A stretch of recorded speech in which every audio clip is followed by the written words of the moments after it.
This is the original podcast edition of The Guild of the Cowry Catchers by Abigail Hilton, now part of the complete Pirates of Wefravain series. The books are available as audiobooks, ebooks, and paperbacks. This podcast originally aired from 2010 to 2014.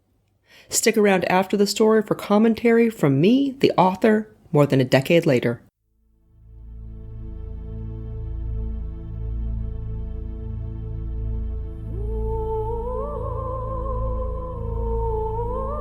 The Guild of the Cowry Catchers, a novel of pirates and Panamindorah. Written and narrated by Abigail Hilton. Book 2, Flames. Warning: this novel was intended for people who shop in the grown-up section of the bookstore. It is not intended for children or young teens. If you need to ask whether you will be offended, you probably will. Episode 8. Hi, I'm Philippa Ballantyne from Chasing the Bard, Weather Child, and Digital Magic, and the upcoming novel Geist, which should be hitting the shelves in October this year. Previously on the Cowry Catchers podcast, Gerard and Silvio go to the temple with the prisoners from the Water Sprite, as Marcella requested. They enter the deep dungeons, and Marcella announces that she has a new interrogator named Maven. Silvio abruptly makes a scene that gets Gerard sent out of the dungeon, much to Gerard's relief. When Silvio returns at the end of the day, he seems upset. He will not talk about what happened in the dungeons. He and Gerard go out to eat, and Silvio drinks more than usual. Basil shows up, flirts with Silvio, and finally pulls him into his lap. Silvio seems unenthusiastic, but makes no attempt to stop his lieutenant. Gerard leaves, embarrassed.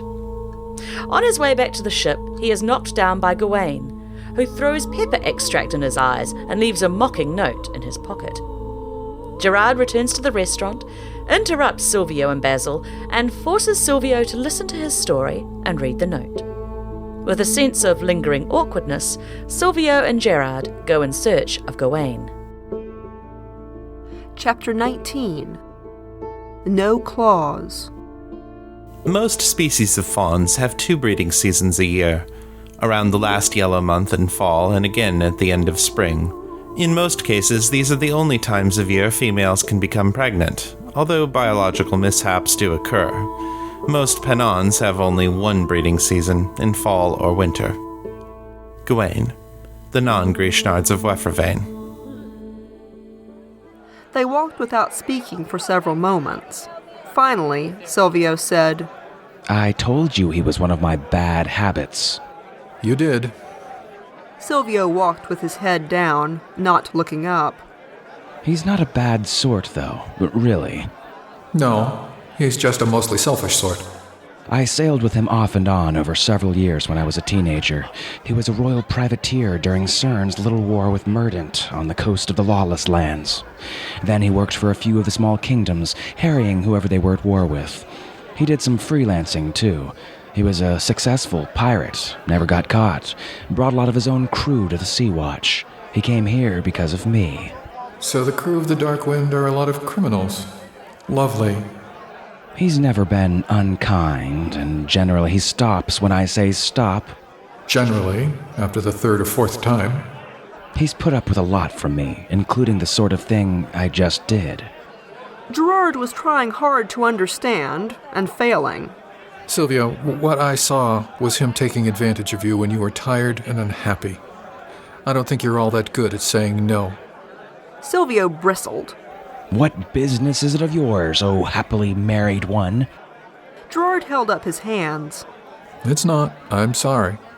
But you're the one who brought it up. Silvio said nothing, didn't even tell him not to apologize. Gerard tried to think of something to lighten the mood. I do admire your ability to concentrate. I'm sure I wouldn't have been able to carry on a coherent conversation with Thess doing anything like that to me.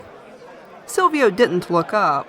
When you grow up a full-time rent boy, you learn to multitask. Gerard winced. Silvio raised his eyes with a bitter smile.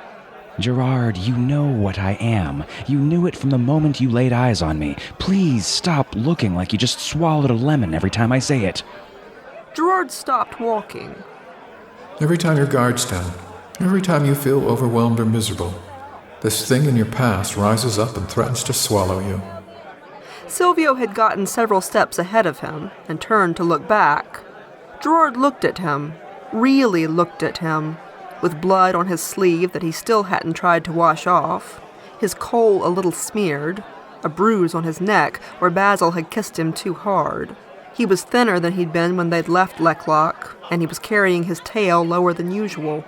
You got me out of a bad place today. Then, in that restaurant. I should have tried to get you out. You might not have come, but I should have tried, and I didn't. I just left you. Me and my stupid choices. I couldn't even see that you needed help. Silvio frowned. We need to hurry. No, we don't. Gerard came over and crouched down in front of Silvio. He took off his coat and put it around him. Silvio looked at him uncomprehendingly. Gerard picked him up, coat and all. Silvio finally started to struggle. Gerard, no, you... I don't care what they think. He caught Silvio's hat as it slipped off and tucked it under one arm. Besides, they can't even see you. He paused to tuck Silvio's tail inside the coat. I don't care if we catch Gwaine tonight. If Morcella asks why we didn't chase him, I'll tell her she incapacitated her officers with her behavior. Right now, he felt certain he could say it to her face. We're not chasing any fire dancers into any traps. And we're not watching any wyvern sacrifices. We're going back to the Fang. And then, we're both going to bed. Or maybe we'll listen to Thess sing for a while, I don't know. He was walking rapidly now, away from the festival lights. Silvio stared up at him from the recesses of his coat. Thank you for getting me out of that dungeon. I feel like I abandoned you. Twice.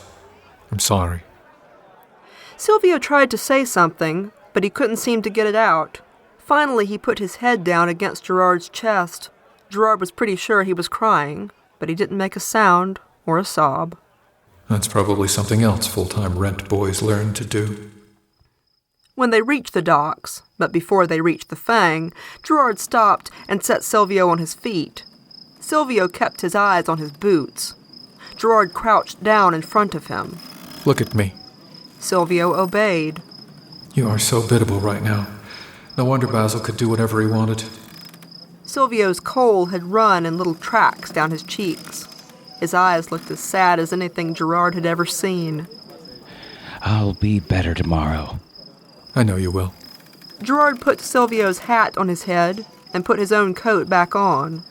Listen, when I met you, I didn't know anything about you. I'd never met anyone remotely like you. My initial assumptions were dead wrong.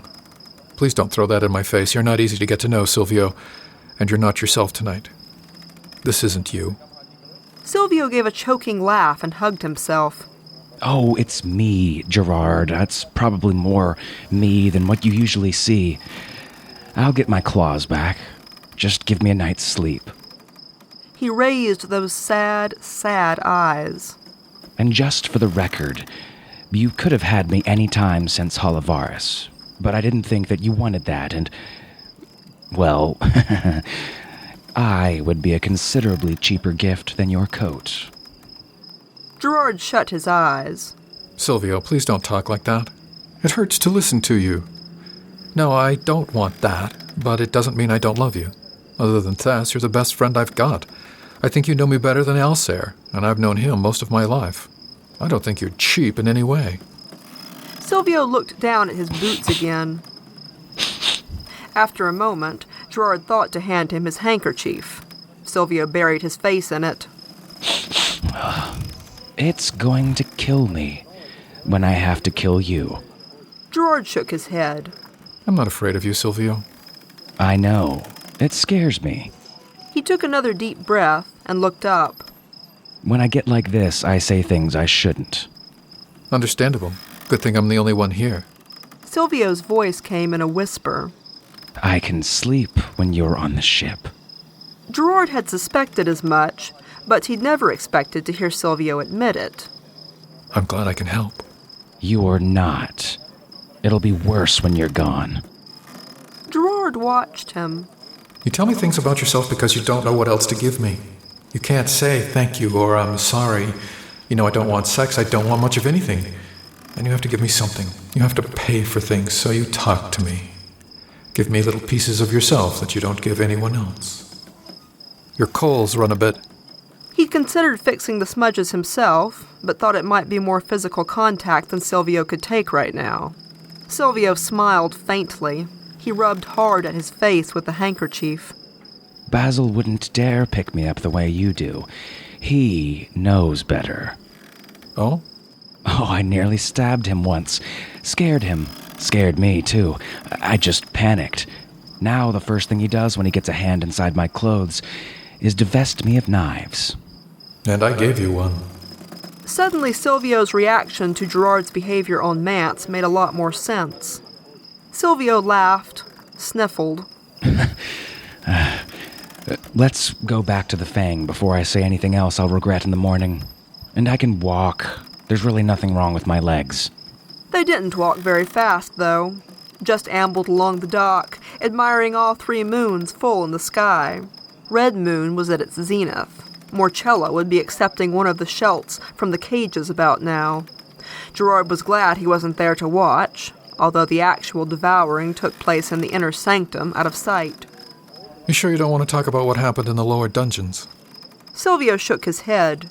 That would defeat the purpose of getting you out of there. I wish I'd tried to get you out of that restaurant. Silvio laughed. He sounded more like himself. Not likely.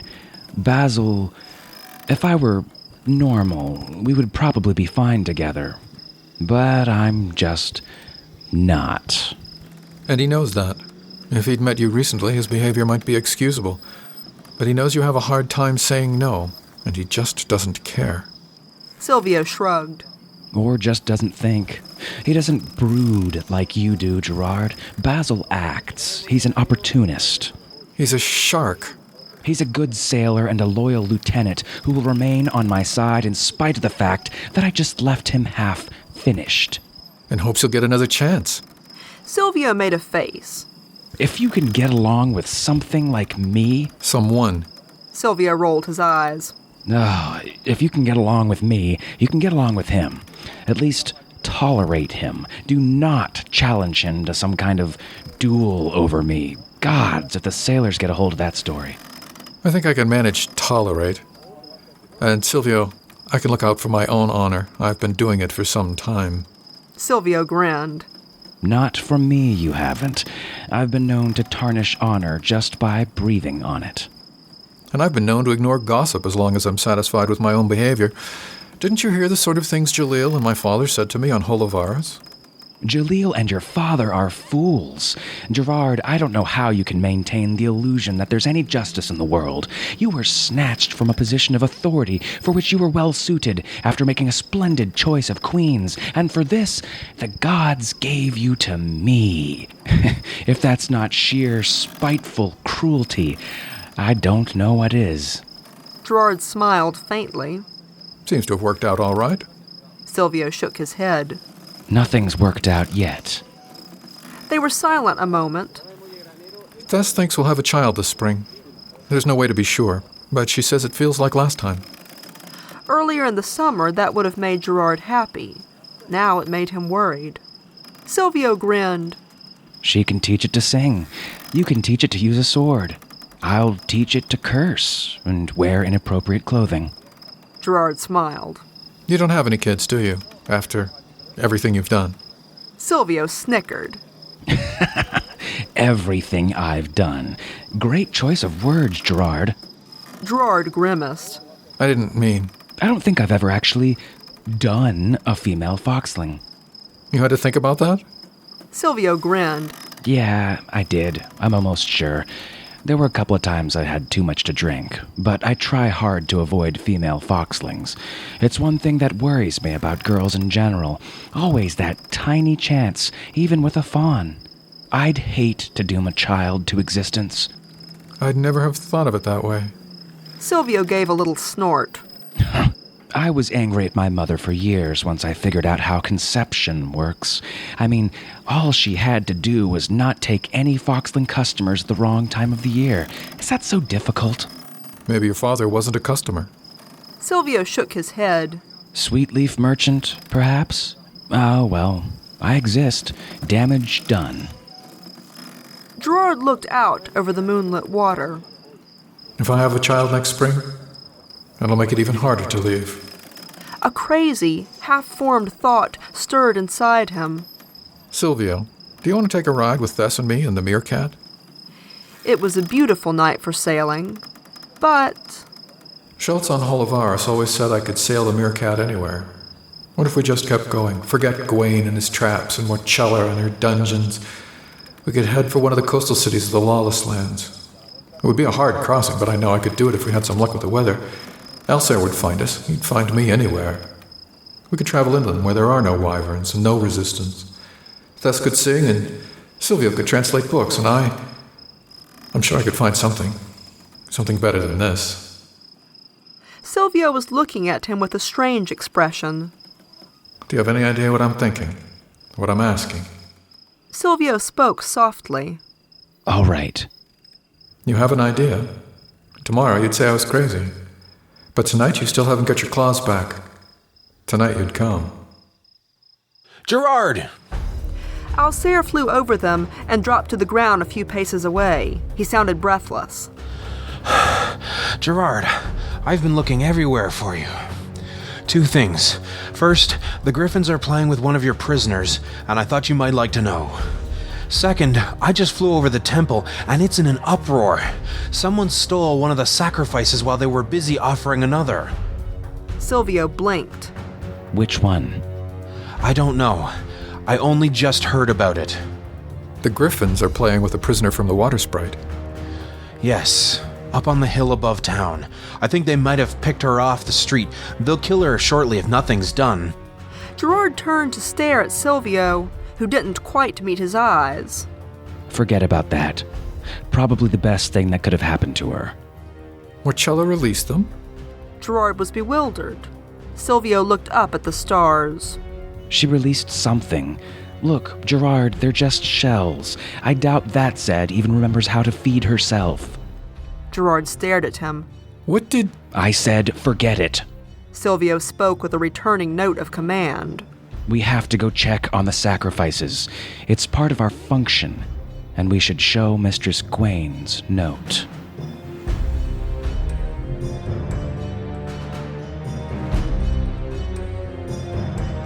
Chapter 20. Sacrifices. Wyverns are not gods. They are merely a large, formidable animal that has preyed on the inhabitants of Wefervain for generations. At the most basic level, the Shelts and animals who worship wyverns mean just one thing to their gods: food. Gawain, the truth about wyverns. The Selkie was missing. Silvio examined its cage minutely, while Gerard's police sent the confused, rowdy crowd of worshippers out of the temple grounds. Morchella stood outside the cage, arms crossed, tail lashing. She was wearing black silk, her hair piled on top of her head in a clasp of silver and lapis. She looked beautiful and as angry as Gerard had ever seen her. Where were the 2 of you? Discussing this, said Silvio before Gerard could speak. He handed her the note. Gawain slipped that into Gerard's pocket just before throwing pepper extract in his eyes. Gawain was also the one who broke into this cage. I can smell him. Morchella read the note, her lip curling. How did he get in? My locks are not easy to pick. I've never had a sacrifice stolen from the festival cages. Never. Gerard had a sinking feeling. He knew before he put his hand in his pocket that his keys were missing. Well, maybe this will make her less anxious to go to bed with me. I think he stole my keys. And it took me a half a watch to realize it. Of course, if you hadn't left my friend a mess this afternoon, I might have given your business more thought. Morchella turned to glare at him. I see. I suppose we'd better change all the locks. She was still looking at him, and Gerard felt that uncomfortable twitch behind his eyes. This time it hurt. He gasped. His heart was racing. He wondered belatedly if she'd been able to hear any of the things he'd just been thinking. He was falling. He couldn't see properly. His eyes stung again. He fumbled in his mind for that image of Thessalim with the Pegasus, the song, the golden feather, the feather the firebird had given him. Gerard realized that Morchella had had her hand on his arm, and she just jerked it away. She was staring at him with an intensity that made him bristle all over. Gerard, she said softly. give me your hand. He didn't want to. He didn't want her to touch him. Silvio cleared his throat. Gwain's pet was here, that winged wolf. Gerard, you might ask your griffin to look for it. I doubt it's big enough to have carried that selkie, but maybe. Gerard looked down at his boots and put his hands in his pockets. Shall I do that, mistress? A pause. Yes, Said Morchella at last, her voice more level. and Silvio can try to track that thrice-cursed fawn. I've already sent word to close every port on the island. He won't leave by ship. Gerard shrugged. A small boat could pull up on any number of beaches. Not with my wyverns watching. Gerard didn't risk any more comments, but went to call Alcere, who was circling over the temple complex. Look for a winged wolf. Gerard told him. It might be flying heavy with that selkie strapped to it. Silvio was walking in slow circles around the cage. Periodically he'd crouch and sniff. Gerard came over to him. Anything? Silvio made a face. Not really. I can tell he was here, but everything's all mixed up from so many shouts coming and going. He's got some nerve. Here. He handed Gerard a scrap of paper. It was in the cage. Gerard opened it and read, He says to tell you he can talk just fine. Gerard wadded up the paper with a scowl. Were you rescuing one of your own or just showing off, Gwain? Of all the sacrifices, the Selkie would be the hardest to free, since he could only crawl on land and would need to be carried. Gerard organized his police to go through the streets, offering a reward for information about a Selkie, a winged wolf, or any Shavier fawns not belonging to a Grishnard. Fawns had no legal rights in Leklock, except in port, where they rarely left their ships. Gwain was almost certainly disguising himself as some kind of Panon. Gerard circulated his description, although he had no doubt that Gwain had altered his appearance since their last meeting. Silvio circled the courtyard for about a quarter watch before declaring any attempt to track a single individual hopeless. The lanterns in the courtyard were beginning to burn out. Silvio's ears were drooping. He looked completely exhausted. Morchella watched him. Go back to your ship, Silvio. You'll be useless until you get some sleep. Yes, mistress. He hesitated. Morchella crossed her arms. Are you waiting for something, Admiral? I was only wondering whether Gerard... Gerard is not under your supervision at the moment. Go back to your ship. Yes, mistress.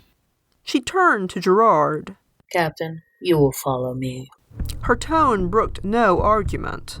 She led him up the steps to the main temple entrance, through the columns of veined marble, into her long throne room with its pools of water and multicolored pillars of crystal and precious stones. 2 torches were burning in wall brackets, making cords of waterlight dance on the walls and casting black shadows between the pillars. A Grishnard girl in a white robe was playing a harp near the throne. She wore a slightly vacant expression. A season ago, Gerard might have thought nothing of that. Now it made him shudder. He remembered the last time he'd been here, after he'd drawn his sword on the deck of the Fang and Silvio had thrown a knife at him. It seemed a lifetime ago. Gerard watched Morchella walking ahead of him, her head proud and high, her body swaying.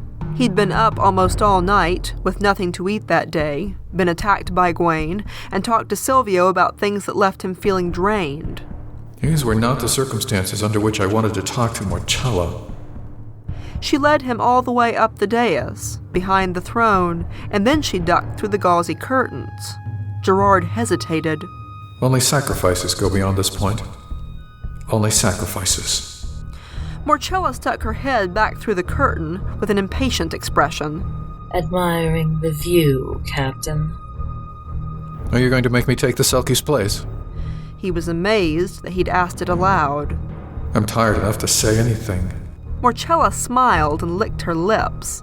I had considered it. Come. Gerard followed her, feeling no reassurance. They proceeded down a long, dark passage, through a curtain of beads and bells. Gerard saw the outline of a door swinging silently open ahead, and Morchella's silhouette as she passed through. A single candle stood glowing on the edge of the water in the room beyond. Gerard entered, wondering whether it would be the last thing he ever saw.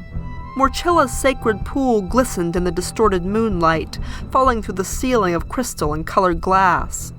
She stood on the edge like a slender shadow in her dark robes. Come in, Gerard. Shut the door. He obeyed. His hands were shaking. I have a sword. She didn't disarm me. Somehow that didn't make him feel any better. Morchella turned to face him. She did not look angry now, only puzzled. What are you doing to Silvio? Gerard blinked. Are you sleeping with him? Gerard tried to control his indignant growl. Is Tess the only person who won't believe this? Morchella laughed. No, I can see that's not it. He doesn't behave this way to lovers. I've never seen him behave this way to anyone. It's somewhat amusing, but I think you'd better stop.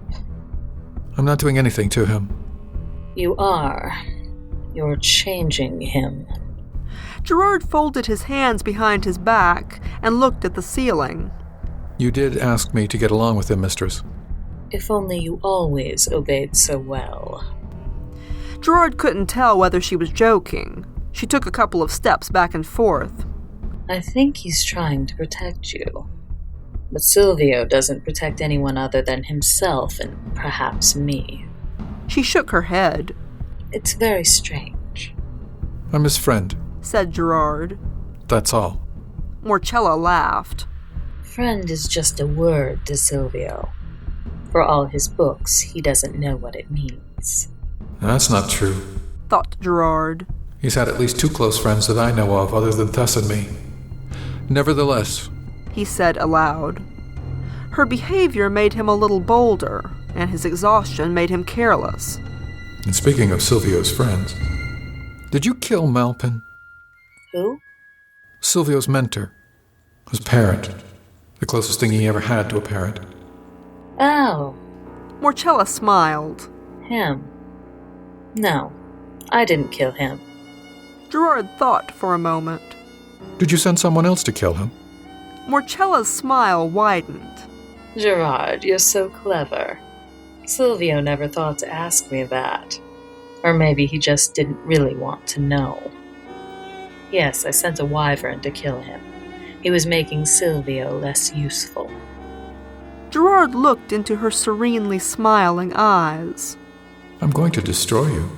I don't know how or where or when, but I'm going to destroy you. And then he felt a stab of pure terror that she might have heard his thought.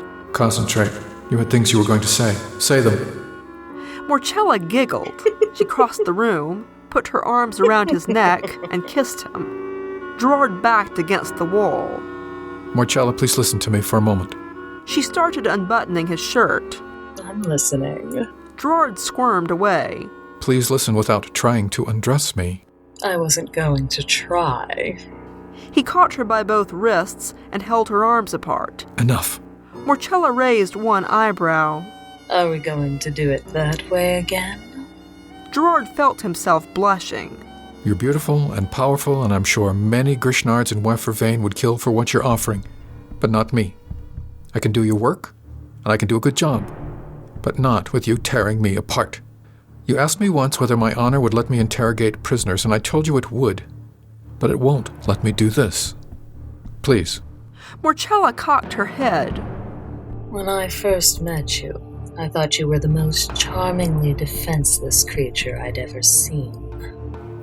Gerard felt a knot of anger in his belly. He put a hand on his sword hilt. You'll find that assumption misguided. Morchella laughed, her vicious laugh, with no trace of real humor. You're going to use a sword on me? Here? That would be very stupid, Gerard.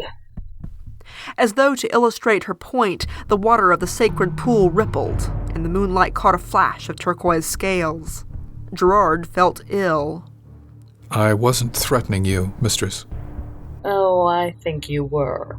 She put her arms around his neck again. That's all right. I like feisty. Gerard stood there, rigid, trying to think of what to do. What I was going to say, you're not as helpless as you seem. In fact, I'm beginning to think you're dangerous.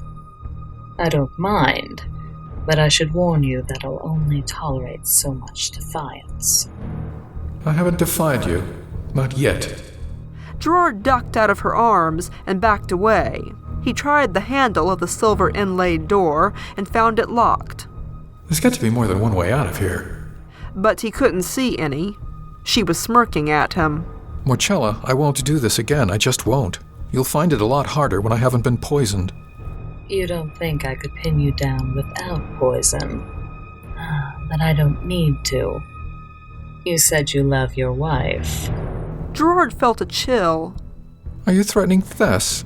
Gerard, Thessalyn is already living on borrowed time. You saved her life the night you got your promotion. I'd already sent an order to have her killed, but I called it back. Because of you. Because I thought it might upset you too much. Wasn't that nice of me? For a moment, Gerard couldn't breathe. Why? She's your loyal servant.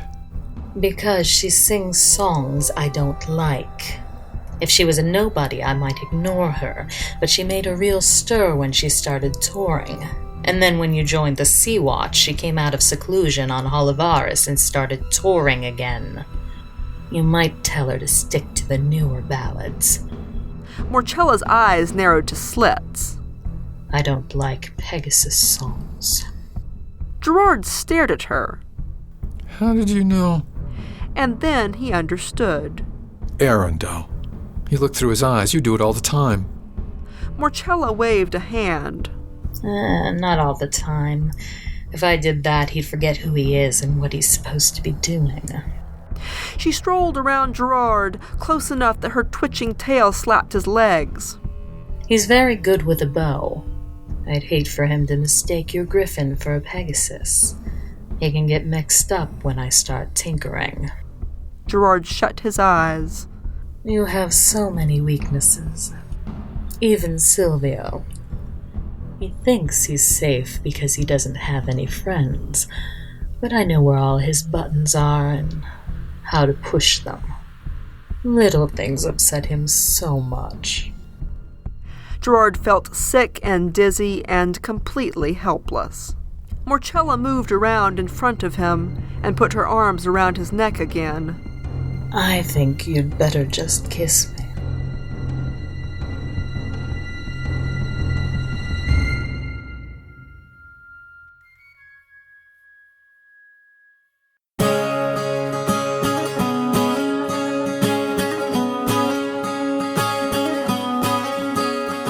You've been listening to The Guild of the Cowry Catchers by Abigail Hilton. Copyright Abigail Hilton. Cowry Catchers is an illustrated podcast. This week's artwork was by Jason Cavella. To view these illustrations, and to learn more about this world and its author, visit the website at www.cowrycatchers.com. This podcast included the vocal talents of Nathan Lowell as Gerard, Norm Sherman, as Silvio, Chris Lester, as Gwaine, Kim the comic book goddess, as Morchella, Ryan Stevenson, as Alsair, J. Daniel Sawyer, as Basil. Special thanks goes to Brian Lincoln, Charlie Blanchard, and Alex Thomaser for helping with the first pass audio editing for this book. You can find links to their projects on the Cast and Characters page, and if you haven't visited that page, you really should. There are portraits of the individual characters, photographs of their voice actors, and extra information about both.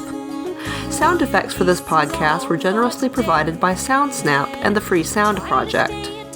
The intro music for this podcast was Grace by Beth Quist.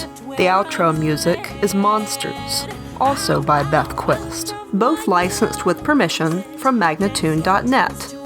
Music for Book 2 of Cowry Catchers included selections from Digital Juice at digitaljuice.com and Kevin MacLeod at incompetech.com. It also included Beth Quist, Diana Rowan, and Jamie Saber, all from Magnatune.net. All music was licensed and used according to the terms of the websites. This is a standard copyright now. This podcast is provided for your personal enjoyment only. You can download and archive the episodes for your personal use. You may not re-upload, mirror, or publicly redistribute the audio files, nor can you alter, remix, or create derivative works.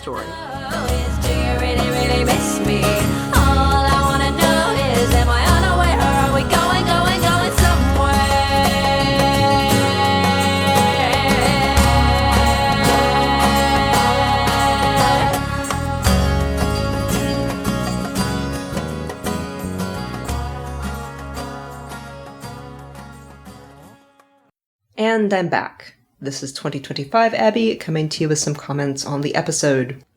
So first of all, Philippa Ballantyne, who introduced this. She is an author who was working in the audiobook space at the same time I was. I've seen Philippa at most Balticons. I've been to multiple conventions with her. I've been to writing retreats with her. She's a standout human being and a very good voice actor. She is still publishing books. You can easily find her online. She's many books further along than the ones that she introduces here, but she is a good and entertaining author in her own right. So this episode is the point in the story where it really could have gone in a completely different direction, and I'll be honest, I almost took it off the rails here. I had a specific place I wanted to go, and I ultimately took it off the rails of where I was intending to take it anyway. But at this point in the story, I could have had the three of them run away together, have the threesome everyone is kind of expecting, raise Thessalon and Gerard's baby on some distant shore, possibly while being hounded and hunted by Morchella, overcome all of their hang-ups and griefs and sorrows, like have a much quieter, more domestic story. Perhaps have some drama with crossing the channel to the lawless lands. It would be a very different story if Gerard and Thessalon and Silvio had all run away here. And Alcere would have come with them at this point. He certainly would have come with them. So if they had all gotten in the Mercat and run for it, it would have been a completely different story. And Gerard looks back on this moment multiple times later and is like, why didn't I just do that? But of course he gets pulled away. Morchella continues her assault upon his integrity. I haven't actually written many female villains in my books, but Morchella is a standout. And I'm still happy with the way I wrote her. She is ferocious and mean.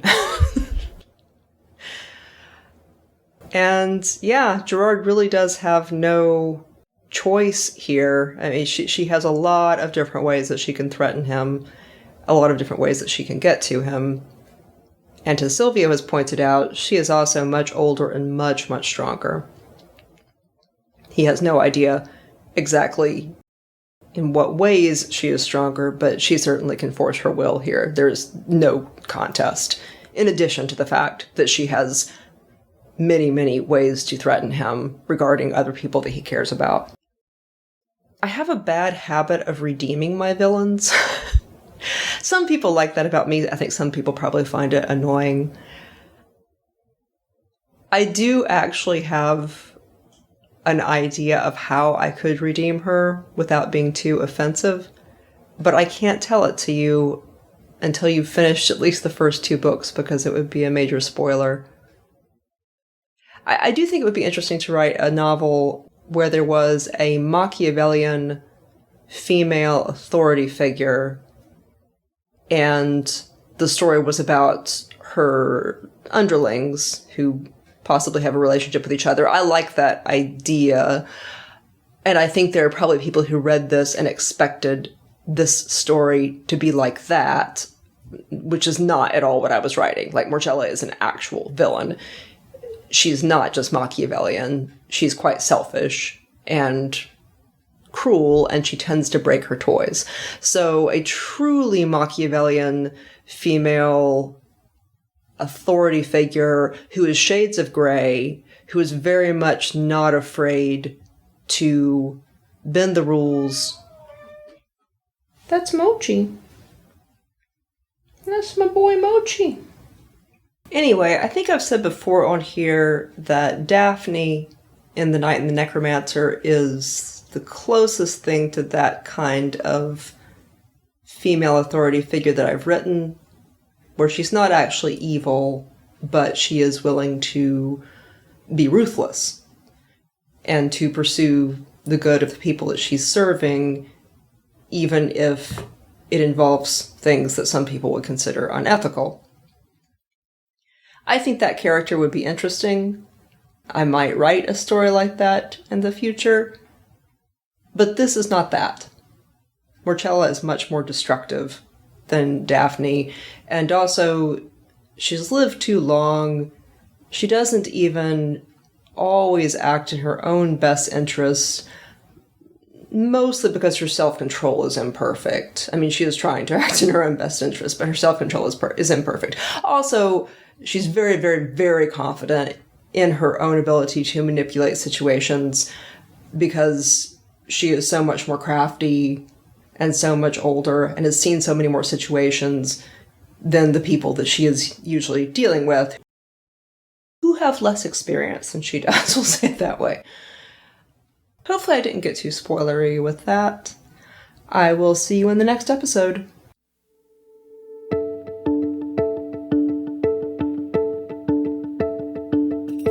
This is Abigail Hilton, and you have been listening to the Pirates of Wefravain saga. Join me on Patreon for early episodes, long-form interviews, forum access, personal updates, and lots of artwork, including maps and species charts. That's patreon.com/Abigail Hilton. If you want the whole story now with no interruptions and some remastering of the early books for sound quality, you can find the entire series at shop.abigailhilton.com, along with all my other novels. The audiobooks are delivered by BookFunnel. Background music was Hidden Sky by Jamie Sieber, licensed from Magnatune.net circa 2014. The Guild of the Cowry Catchers podcast is an audio adaptation of the Pirates of Wefravain saga, written and produced by Abigail Hilton. Original production copyright 2010. All rights are reserved to the author.